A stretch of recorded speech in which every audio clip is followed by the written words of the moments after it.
Yang berhormat Tuan Lukanisman Awang Sauni Sibuti. Terima kasih Datuk Speaker. Soalan Sibuti nombor 9. Sila Yang Berhormat Menteri, Jabatan Perdana Menteri. Jawab 3 minit. Tuan Yang di-Pertua, terima kasih kepada sahabat saya Sibuti yang prihatin kepada golongan bankrupt. Sebagaimana kerajaan juga kita prihatin kepada golongan ini, di samping juga prihatin kepada pihak creditors. Tuan Yang di-Pertua, kerajaan telah membuat kajian undang-undang berkaitan dengan kebankrapan ini, terutamanya yang terakhir melalui Akta Kebankrapan yang dipinda pada tahun 2017 yang telah berkuat kuasa pada 6 Oktober 2017. Ianya melibatkan kenaikan amount minima ataupun threshold daripada RM30,000 kepada RM50,000. Melalui pindaan ini juga kerajaan telah memberi perlindungan dan jaminan kepada mereka yang bankrupt berdasarkan kepada lunas undang-undang yang telah digariskan berdasarkan rujukan kita dan juga perbandingan dengan negara-negara luar seumpama United Kingdom, Singapura, New Zealand, Hong Kong dan seumpamanya.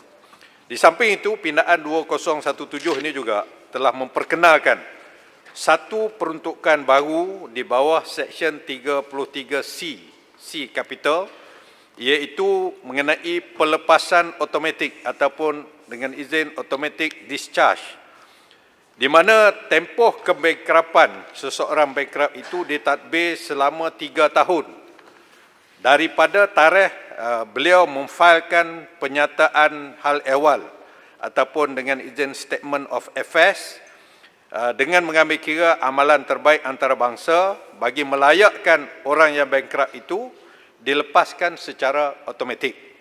Sebagai contoh amalannya di negara-negara lain, Hong Kong mengambil masa 4 tahun, Thailand 3 tahun, Australia 3 tahun, New Zealand 3 tahun.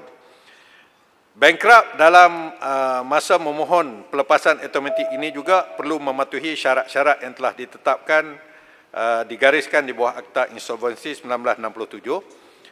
Justru pindaan tersebut dapat membantu dan memudahkan mereka yang bankrupt untuk memahami dan mematuhi arahan yang telah ditetapkan berdasarkan undang-undang yang telah ditetapkan.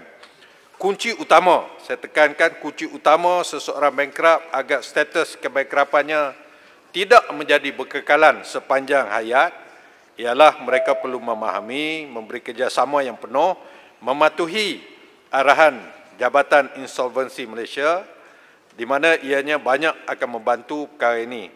Dan pindaan ini tidak akan memberi kesan dan impak yang positif, tidak akan memberi kesan atau impak yang positif sekiranya si bankrupt ini tidak memberi kerjasama yang penuh kepada jabatan yang berkaitan ini.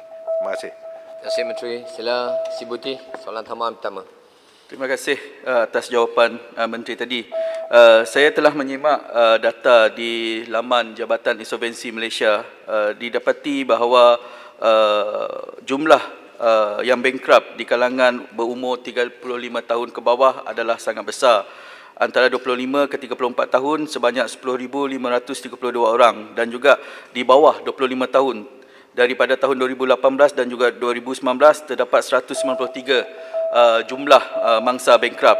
Saya ingin mengetahui pandangan pihak menteri dan juga kementerian, adakah masalah bankrupt di kalangan orang muda ini semakin serius bagi pasca COVID-19 dan juga apakah tindakan kerajaan untuk memberitahu kepada masyarakat terutamanya golongan muda berkenaan tentang pengurusan kewangan adalah sangat penting supaya kita dapat mengelak jumlah bankruptcy yang sangat tinggi lebih-lebih lagi pasca COVID-19 ini. Terima kasih Sibuti. Sila Menteri. Terima kasih pada sahabat saya Sibuti dengan persoalan yang telah dikemukakan. Memang sebagai sebuah kerajaan, khususnya jabatan yang berkaitan iaitu Jabatan Insolvensi, kita amat prihatin dan sentiasa bimbang kemungkinan bertambahnya jumlah mereka yang diisytiharkan bankrupt. Kerana ini adalah satu proses undang-undang yang tidak boleh dielakkan. Hak kepada creditors yang mana mereka mempunyai debtors ataupun penghutang, mereka boleh mengambil tindakan kebankrapan ini sebagai satu mode of execution, satu kaedah untuk melaksanakan penghakiman yang mereka boleh.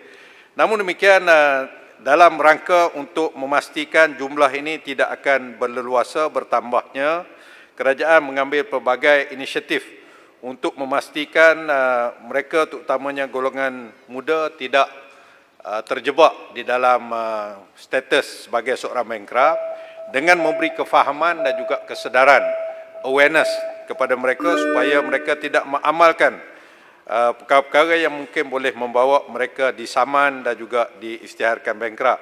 Antara perkara yang telah dibuat semasa, saya nak sebutkan antara perkara yang dibuat oleh Jabatan Insolvensi semasa tempoh COVID ini, sebagaimana dasar kerajaan memberikan moratorium kepada peminjam-peminjam bank dan institusi keuangan.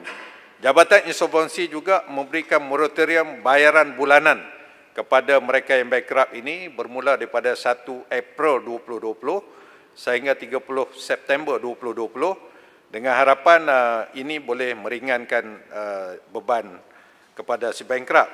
Selain daripada itu, Tuan Ketua, saya perlu menjelaskan bahawa di bawah Undang-Undang Kebankrapan ini juga ada satu peruntukan, iaitu Seksyen 33A yang bertajuk pelepasan tanpa bantahan pemihutang, iaitu jika sekiranya si bankrupt itu menjadi bankrupt sebagai penjamin sosial. Kemudian orang yang bankrupt, kemudian selepas dia bankrupt itu didaftarkan sebagai OKU, juga dilepaskan sebagai bankrupt. Kemudian of course kalau si bankrupt itu meninggal dunia, dan juga si bankrupt itu selepas bankrupt ni dia mengidap penyakit yang serius. Jadi jabatan atau kerajaan melepaskan mereka ini yang biasanya tanpa bantahan daripada pihak kreditors atau pemihutang. Terima kasih. Si Gambut, soalan tambahan. Satu kawan. Segambut. Batu kawan. Ya, dia bangkit dulu, sila. Terima kasih.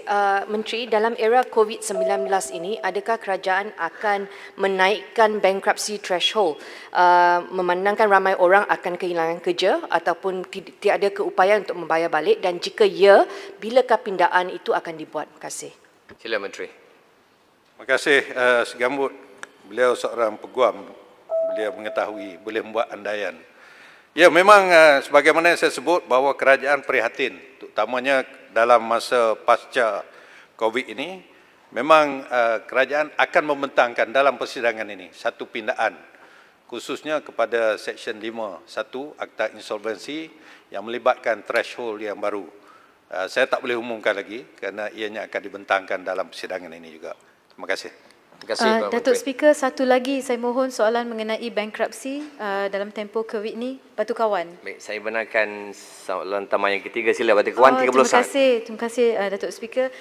Terima kasih Yang Berhormat Menteri. Soalan saya mengenai jawapan yang Menteri berikan tadi bahawa selepas beberapa tahun seorang yang digelar bankrupt akan dibersihkan namanya selepas 3 tahun. Tetapi pindaan pada tahun 2017 ini bukanlah pindaan retrospektif.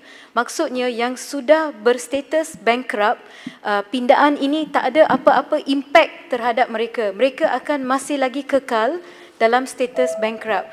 Mungkin Menteri boleh, saya ingin mencadangkan kalau Menteri boleh membuat pertimbangan supaya pindaan dibuat kepada akta bankruptcy ini untuk memastikan yang retrospective cases juga diambil kira, ataupun pindaan tersebut boleh memberi kesan terhadap golongan yang sudah bergelar bankruptcy, sebab pindaan ini yang 2017 dia akan membantu kes-kes selepas 2017 atau 2018. Terima kasih, Batu Kawan. Mohon penjelasan. Terima kasih Tuan Speaker. Terima kasih Yang Berhormat Menteri. Menteri, sila. Terima kasih. More meaningful. Rakan saya Batu Kawan. Secara jujurnya, saya tidak ada maklumat sama ada pindaan 2017 itu retrospective effect atau tidak. I need to check that dengan izin. Namun demikian, kalau tidak retrospective effect, insyaAllah kerajaan akan memikirkan ke ini demi memikirkan orang yang bankrupt sebelum daripada 2017. Terima kasih. Terima kasih, Menteri. Tanya jawab tulisan.